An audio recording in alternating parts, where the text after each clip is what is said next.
merongrong dasar negara kita, NKRI kita.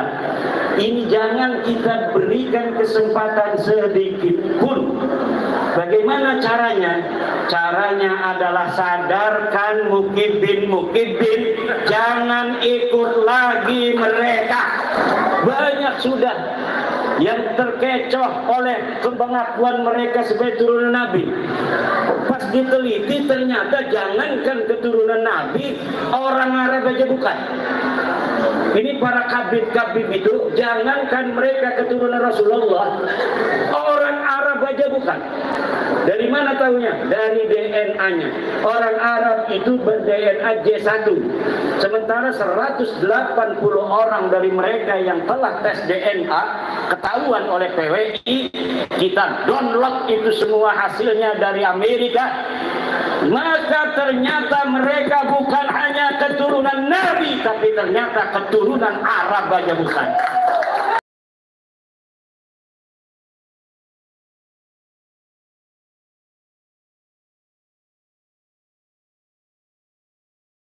Dilakukan oleh negara ini banyak, tetapi ada beberapa hal yang bisa dilakukan oleh kita sebagai warga negara untuk membantu negara. Di antaranya adalah melawan orang-orang yang ada di internal bangsa kita yang ingin mengganti dasar negara kita, Pancasila. Kita tidak akan berikan satu celah pun bagi mereka untuk mengadu domba anak-anak Indonesia meninggalkan Pancasila, Undang-Undang Dasar 45. Kadang-kadang mereka mengemasnya dengan frame-frame agama yang sangat bisa menarik banyak orang karena mereka menjual kebenaran agama untuk kepentingan politik praktis mereka. Dan inilah juga yang dilakukan oleh musuh-musuh negara kita yang melihat sumber daya alam kita begitu kaya raya. Kiwong Indramayu ki kaya raya ini. Makanya ada orang-orang yang ingin mencaplok negara kesatuan Republik Indonesia. Sumber daya energi kita ini kalau kita kelola cukup untuk anak cucu kita, bahkan mungkin sampai 100 turunan yang akan datang.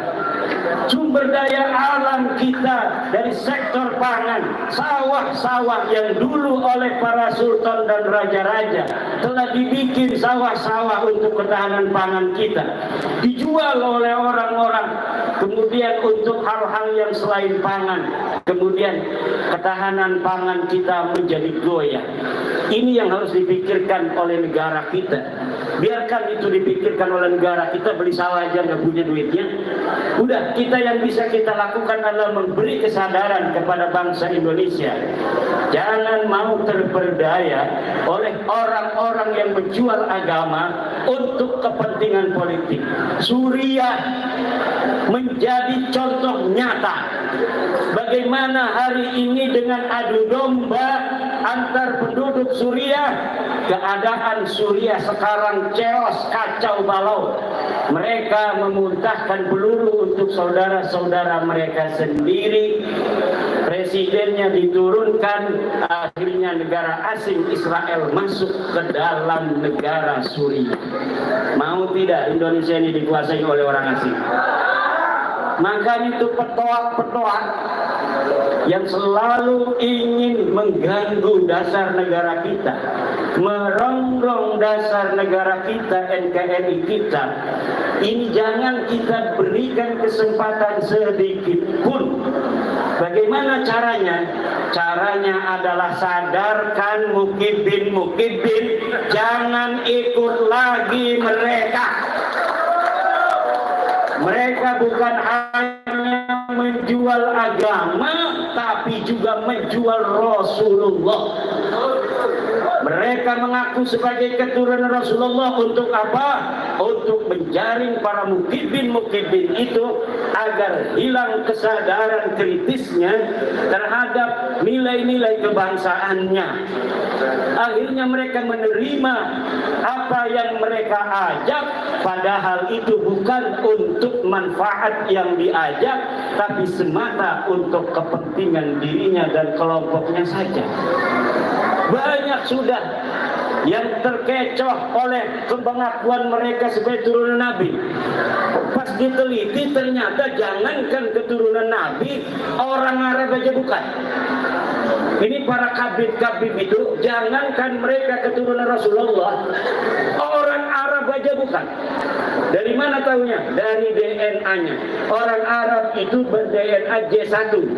Sementara 180 orang dari mereka yang telah tes DNA ketahuan oleh PWI, kita download itu semua hasilnya dari Amerika. Maka ternyata mereka bukan hanya keturunan Nabi, tapi ternyata keturunan Arab aja bukan. Dan sampai saat ini dari mereka belum ada yang berani untuk membantah itu semua. Baik dari sisi DNA yang sudah terbukti secara biologis, maupun dari penelitian saya secara ilmu nasab, ilmu sejarah yang sudah konklusif. Dan semuanya sekarang telah dokumentatif, ada bisa diakses di internet. Buku saya yang berbahasa Arab banyak tentang nasab mereka. Al-Mawahib Al-Laduniyah, I'anatul Akhyar, kemudian Al-Ma'arif Ar-Rabbaniyah, kemudian bahasa Indonesia. Pertama, menakar kesahihan nasab Habib di Indonesia.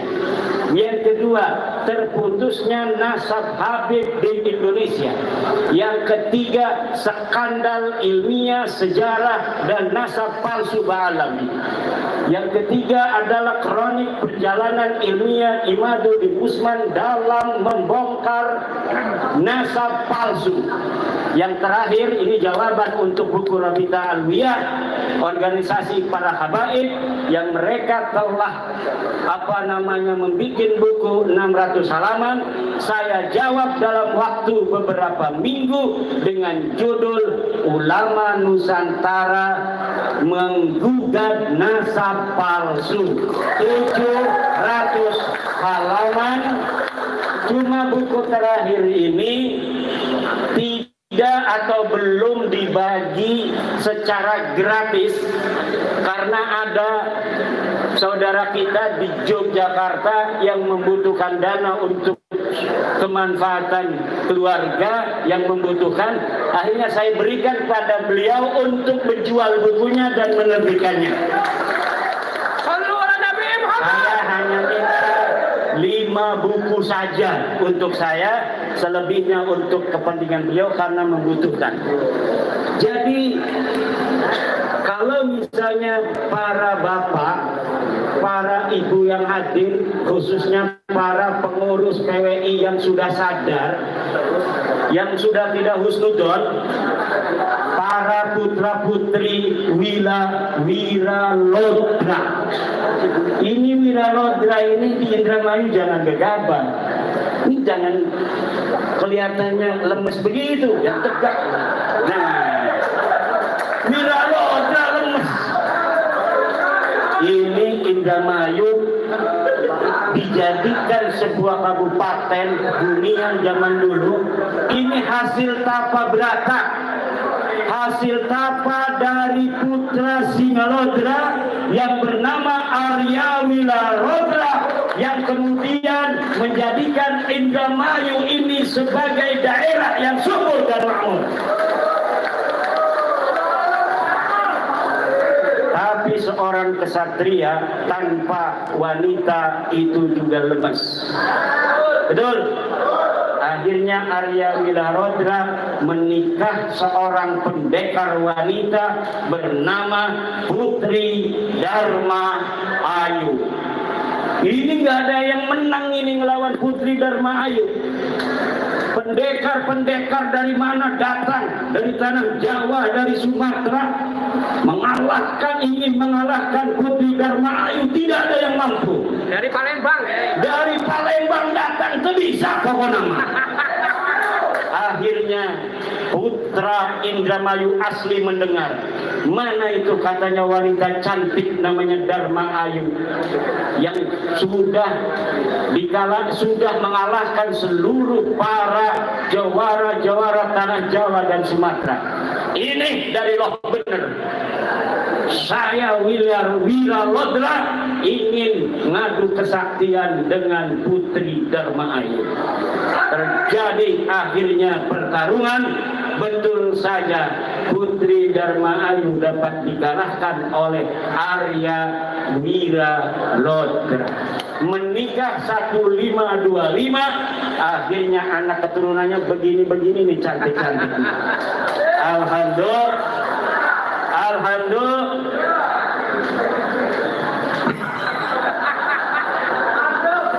Ini belum ngopi semua yang jaga saya ini.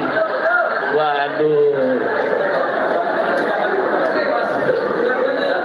Ibu bapak hadirin ma'asyiral muslimin rahimakumullah. Jadi ini penting sekali lagi, PWI didirikan dengan asas kebangsaan dan asas keagamaan. Dalam asas kebangsaan kita mengikuti, ini baru nih, sudah ngopi. Dalam kebangsaan kita mengikuti, kita berasas dengan asas Pancasila dan Undang-Undang Dasar 1945. Di dalam keagamaan kita berakidah ahli sunnah wal jamaah an-nahdiyah. Apa artinya an-nahdiyah? Bahwa PWI lahir dari rahim Nahdlatul Ulama dan akan berjuang untuk kepentingan para warga Nahdlatul Ulama, khususnya tentang kemanusiaan mereka yang hari ini dihina-hina, dianggap orang yang paling pinternya itu jauh kedudukan kemanusiaannya daripada Habib yang bodoh 70 derajat. Ini adalah penghinaan kemanusiaan, tidak sesuai dengan Pancasila sila kedua, kemanusiaan yang adil dan beradab. Udah manasabnya palsu, betul? Udah manasabnya palsu, nganggap orang lain lebih rendah 70 derajat. Yang dianggap lebih rendah itu adalah orang yang paling mulia, yaitu para kiai dan para ulama. Sejarah-sejarah dipalsukan. Katanya Sunan Gunung Jati itu bin Yahya. Katanya Pangeran Diponegoro bin Yahya. Katanya apa namanya itu Sumodiningrat juga bin Yahya. Sultan Hasanuddin Banten katanya bin Yahya. Ini adalah sebuah pembelokan sejarah yang apabila mereka berhasil untuk menulisnya, kemudian diyakini kebenarannya oleh anak cucu kita, maka ke depan sejarah Wali Songo, sejarah Sunan Gunung Jati itu akan belok, bukan menjadi asli Nusantara, cucu dari Prabu Siliwangi, tetapi dia adalah imigran Yaman. Ini akan terjadi bahwa nanti Sunan Gunung Jati adalah imigran Yaman. Akhirnya kemuliaan akan diberikan kepada orang-orang Yaman, sementara orang Sunda, orang Jawa, orang Indramayu kebagian apa-apa. Tidak kebagian apa-apa. Dalam kemuliaan di masa yang akan datang. Kuburan dibikin palsu. Wali Songo datang 1500. Mereka bikin makam bohongan diberi tahun 1300. Artinya apa? Artinya bahwa mereka ingin merebut siapa orang yang menyebarkan agama Islam di Nusantara. Dari keaslian sejarah para wali songo, mereka ingin rebut agar Islam ini diyakini dalam sejarah, disebarkan oleh orang-orang Tarim. Mereka juga membuat narasi bahwa Indonesia bintu Tarim, Indonesia adalah putrinya Tarim. Tarim itu apa? Sama Indramayu aja gak ada apa-apanya, apalagi sama Indonesia. Dibandingkan Indramayu aja Tarim itu tidak apa-apanya, apalagi dibandingkan Indonesia. Dia katakan Indonesia itu Tarim apa-apaan. Berapa PAD-nya dia? Berapa pendapatan asli daerah Tarim? Berapa jumlah penduduk Tarim? Di bawah 1 juta. Jangankan untuk dia lebih mulia dari Indramayu, mungkin dari Loh Bener aja lebih mulia Loh Bener. Kita dibikin narasi-narasi yang bikin pakai udeng-udeng, makanya saya pakai udeng-udeng, pakai jubah, pakai sorban. Indonesia bintu ciri. Ada lagi kabid yang mengatakan saya bertemu dengan kiai paling sepuh di Jawa Barat. Lalu dia mengatakan dia bermimpi dengan Prabu Siliwangi, dan Prabu Siliwangi mengatakan Jawa Barat ini milik NTB, katanya. Ini narasi-narasi dusta begini, walaupun kelihatannya sepele, kalau diulang-ulang terus, kemudian diyakini, maka ini akan dianggap sebuah kebenaran. Yang Prabu Siliwangi ini yang megang mic warna merah ini cucunya Prabu Siliwangi. Orangnya jelas, wajahnya wajah orang Sunda, wajahnya wajah orang Indramayu ini. Walaupun Banten asalnya dari Cirebon, Indramayu mungkin saja, walaupun saya belum meneliti, masih ada darah Arya Wilarondra. Ini jangan sampai nih, tadi budaya-budaya kita dihilangkan. Pesantren-pesantren sekarang tidak ada lagi tuh yang baca-baca kidung begitu. Putrawi seke puji iku katuring Allah.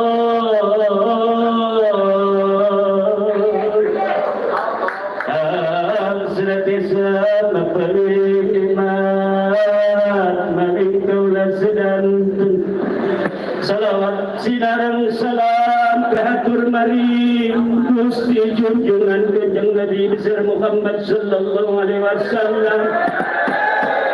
Dulu kita sering mendengar begitu, betul apa tidak? Tapi hari ini di pondok-pondok pesantren semuanya sudah diganti. Kenapa? Karena ada upaya meninggalkan budaya-budaya yang diajarkan oleh Wali Songo. Semuanya pakainya pakai yang zaman semuanya. Marhabannya marhaban ganti. Dulu wajib syukru alaina marhaban ya yaumah haban ya yaumah haban ya yaumah marhaban. Sekarang diganti semuanya. Untuk apa? Agar ada sebuah kebenaran bahwa Islam diturunkan bukan oleh Wali Songo, tetapi oleh orang-orang Yaman. Kita akan lawan narasi-narasi itu. Untuk apa? Karena kita yakin para Wali Songo dan keturunannya yang masih ada hari ini mempunyai niat suci untuk bangsa Indonesia.